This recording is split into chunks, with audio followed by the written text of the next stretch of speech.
Hello friends, study start with Neha में मैं नेहा आपका स्वागत करती हूँ। आज का टॉपिक है तुगलक वंश से संबंधित महत्वपूर्ण प्रश्न, जिसका व्याख्या सहित हम लोग इस वीडियो में अध्ययन करेंगे। इससे प्रीवियस वीडियो में मैंने तुगलक वंश के प्रमुख शासकों के बारे में एवं उनके शासनकाल में घटित घटनाओं के बारे में वर्णन किया है। अगर आपने वो वीडियो नहीं देखी है तो उन वीडियो को ज़रूर देख लीजिएगा।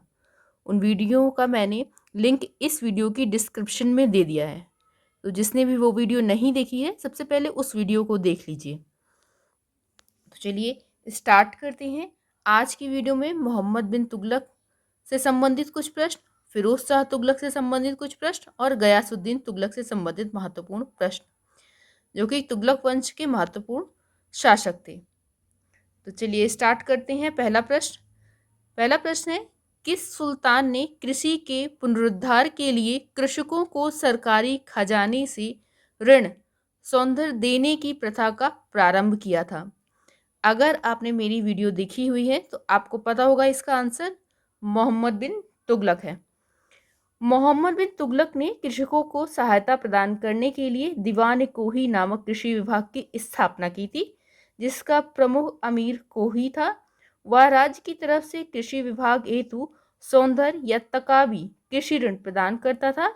इस हेतु मोहम्मद बिन तुगलक ने 70 लाख टका व्यय किया था, जिसके कारण उसके शासनकाल में आर्थिक मंदी भी आ गई थी। आपको पता होगा, मैंने इसके बारे में पढ़ाया हुआ है। तो चलिए दूसरा प्रश्न पर आते हैं। निम्न में से किस सुल्तान के काल में फिरदौसिया सूफियों को उत्पीड़न व प्राणदंड झेलना पड़ा था? इसका आंसर है फिरोज शाह तुगलक। फिरोज शाह तुगलक के काल में फिरदौसिया सूफियों का उत्पीड़न व प्राणदंड झेलना पड़ा था। किस सुल्तान ने विरासत का सिद्धांत सेना में लागू किया था? तो इसका आंसर है फिरोज शाह तुगलक।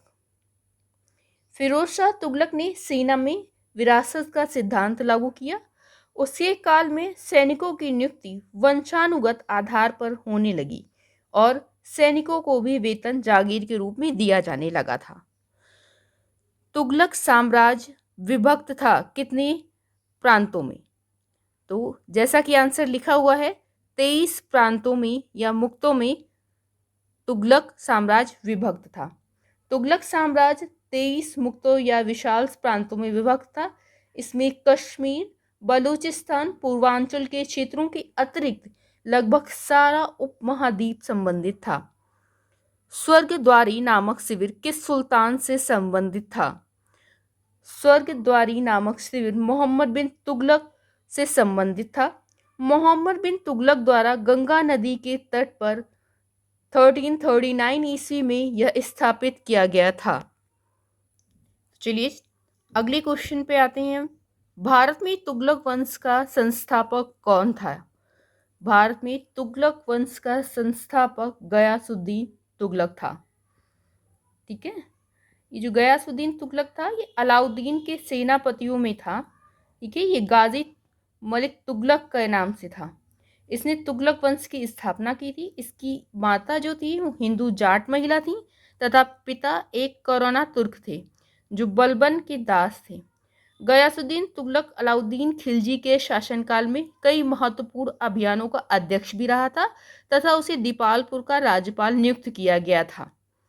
ठीक है, किस शासक ने खुतों और मुकदमों के पुराने अधिकारों को बहाल कर दिया था? इसका आंसर है गयासुद्दीन तुगलक ने खुतों और मुकदमों के पुराने अधिकारों को बहाल कर दिया था।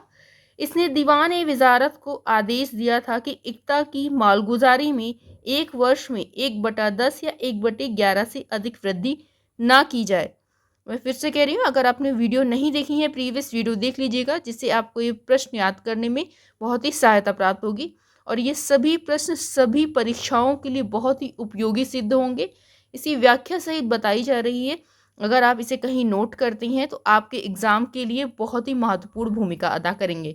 इन प्रश्नों को नोट कर लीजिए क्योंकि ये बार बार पूछे जाने वाले प्रश्न हैं जो हर परीक्षा में पूछे जाते हैं। ठीक है, तो चलिए हम अगले क्वेश्चन पे आते हैं। दिल्ली दूर है का नारा किस सुल्तान से संबंधित है? यह गयासुद्दीन तुगलक से संबंधित है। सुल्तान गयासुद्दीन तथा सूफी संत निजामुद्दीन औलिया के बीच संबंध कटुतापूर्ण हो गए थे जब सुल्तान 1324 से 1325 ईस्वी बंगाल की महत्वपूर्ण विजय करके वापस आ रहे थे, दिल्ली लौट रहे थे। तो उन्होंने कहा था कि औलिया साहब दिल्ली छोड़ दें। तो औलिया ने कहा था कि हनूज दिल्ली दूरस्त, हुजूर दिल्ली अभी दूर है। और उनकी रास्ते में अफगानपुर में मृत्यु हो जाती है सुल्तान की, जिसके कारण दिल्ली दूर हो जाती है। यह किसका कथन है कि मोहम्मद बिन तुगलक देवगिरी की को अपनी राजधानी इसलिए बनाना चाहता था क्योंकि वह साम्राज्य के केंद्र में स्थित था? यह कथन जियाउद्दीन बर्नी का है। मोहम्मद बिन तुगलक की सर्वाधिक विवादास्पद योजना दिल्ली से देवगिरी में राजधानी परिवर्तन था।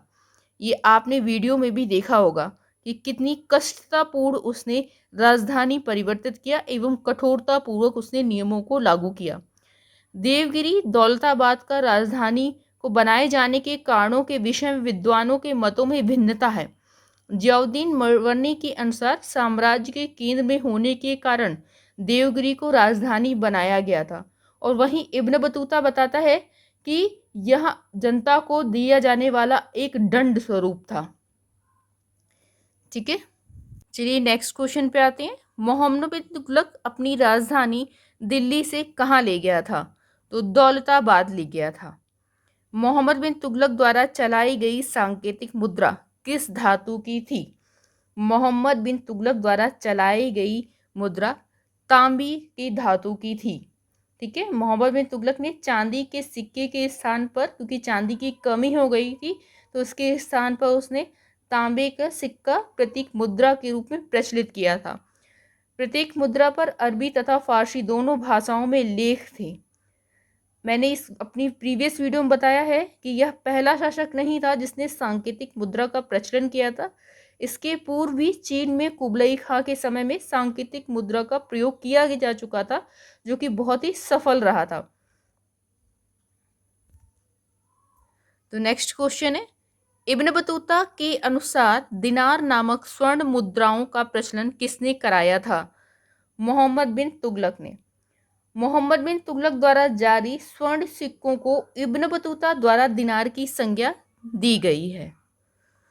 मोहम्मद बिन तुगलक द्वारा सांकेतिक मुद्रा का प्रचलन संबंधी प्रयोग किस कारणों से विफल सिद्ध हुआ? इसका आंसर है व्यापक स्तर पर नकली सिक्कों की ढलाई। इसके बारे में बर्नी कहता है कि खजाने में धन की कमी और साम्राज्य विस्तार की नीति को कार्य रूप में परिणत करने की वजह से मोहम्मद बिन तुगलक सांकेतिक मुद्रा चलाना चाहता था और उसने यह चलाई। तो बर्नी फिर कहता है कि सुल्तान ने तांबे के सिक्के चलाए, जबकि फरिश्ता कहता है कि सिक्के पीतल के थे।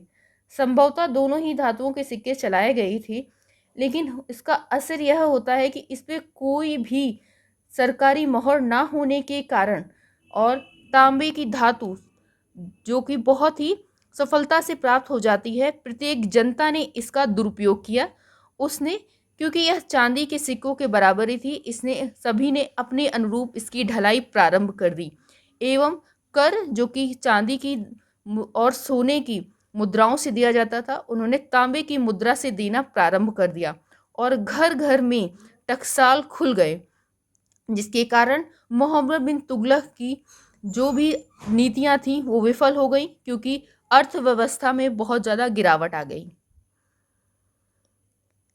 दीवान अमीर कोही नामक विभाग जो कृषि से संबंधित था, किसने स्थापित किया था? इसका आंसर आप लोगों को पता होगा अगर आपने मेरी वीडियो देखी है। दीवान अमीर कोही नामक विभाग जो कृषि से संबंधित था, मोहम्मद बिन तुगलक द्वारा स्थापित किया गया था। इस विभाग का जो कार्य था, मालगुजारी व्यवस्था को ठीक प्रकार से चलाना और जिस भूमि पर खेती ना हो रही हो उसे खेती के योग्य बनाना था। ठीक है, 15वें क्वेश्चन पे आते हैं। सल्तनत काल के शासकों में से किसने दीवान खैरात का प्रारंभ किया था? तो इसका आंसर है फिरोज शाह तुगलक ने। निर्धनों एवं वृद्धों की सहायता के लिए उसने दीवान खैरात का विभाग की स्थापना की थी। वली और अमीर के पदों को किसने पृथक किया था? इसका आंसर है मोहम्मद तुगलक ने। तुगलक शासनकाल में प्रशासन संबंधी राजस्व तथा आर्थिक अधिकारों को सैनिक कार्यभार से अलग करना था। यह महत्वपूर्ण परिवर्तन मोहम्मद तुगलक के शासनारूढ़ होने के बाद आया। अब राजस्व संबंधी उत्तरदायित्व मुक्त या वली से लेकर एक नए अधिकारी वली उल खरास को सौंपा गया। इब्न बतूता स्पष्ट तौर पर कहता है कि एकता में दो अधिकारियों की नियुक्ति होती थी। प्रथम वली उल खराज जो लगान वसूल किया करता था तथा दूसरा अधिकारी अमीर जो सेना की देखभाल करता था। सल्तनत काल में दारुल उल शफा क्या था? यह एक चिकित्सालय था। सल्तनत काल में रोगियों की चिकित्सा के लिए फिरोज तुगलक ने दिल्ली में दारुल शफा अथवा खैराती दवाखाने की स्थापना की थी। यहाँ रोगियों को निःशुल्क चिकित्सा एवं भोजन उपलब्ध कराया जाता था। इब्न बतूता की रेहला में किसके शासनकाल का वर्णन है? मोहम्मद बिन तुगलक के। ठीक है, जैसा कि मैंने बताया था, इब्न बतूता जो कि अफ्रीका का निवासी था, या मोहम्मद तुगलक के शासनकाल में भारत आया था। इब्न बतूता ने रहेला में मोहम्मद बिन तुगलक के शासनकाल का वर्णन किया है।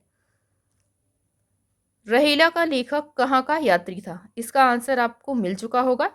रहेले का लेखक जो थे वो इब्न बतूता थे। ये मोरक्को अफ्रीका के निवासी थे। ठीक है, तो आज की वीडियो में बस इतना ही। हमने बहुत ही महत्वपूर्ण प्रश्नों का अध्ययन किया है आज की वीडियो में।